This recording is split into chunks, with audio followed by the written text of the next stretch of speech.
40% predicted reduction in child poverty. 40% reduction in child poverty.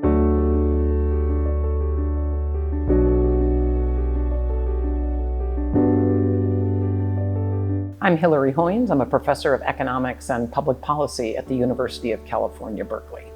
So I study child poverty in the United States, or rich countries, and primarily in the United States. And I'm particularly interested in the role of the labor market and in the social safety net in terms of how it affects families and children.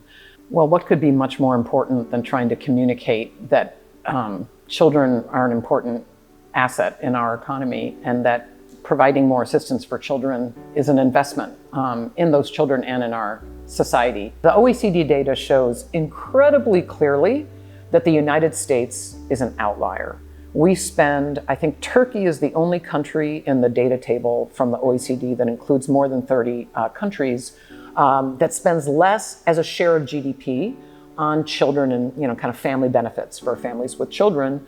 All the other countries, including the United Kingdom, France, Italy, Spain, countries much less wealthy than the United States, spend a far greater share of their GDP on families and children.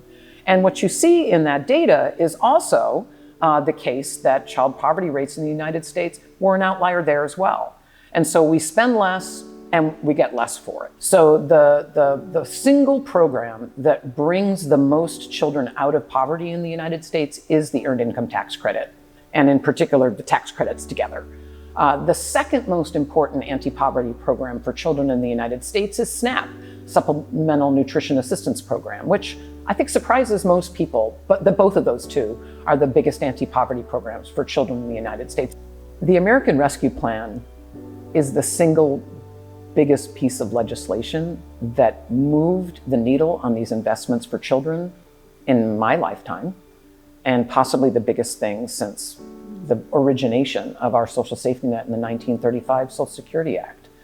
The expansion of the child tax credit created a time where, for the first time in American history, we had an unconditional cash benefit for children, something that most every other country has. What we know is so powerful about the expansions of the child tax credit, but also in the American Rescue Plan, the tremendous expansions of SNAP, of universal meals, the PEBT program, many things that added up to, I think, a 40% predicted reduction in child poverty. 40% reduction in child poverty.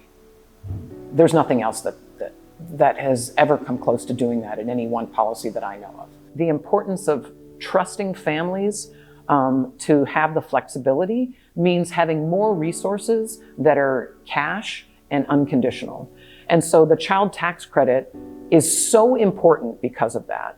And the other thing that was so critical in the 2021 expansion of the child tax credit was the fact that half of the benefits were released on a monthly level. And that allows families to use these new resources when they need it on the ground on a month-to-month level. So all of this kind of adds up to a story of, you could be interested in reducing child poverty because you think it's the right thing to do today. But what the current research really shows is just how much those things pay off in the long run. And in the same way that we think about infrastructure or educational spending as, okay, we need to pay some costs today, but they're going to yield returns in the long run. The same turns out to be true for social safety net spending on children, particularly on children.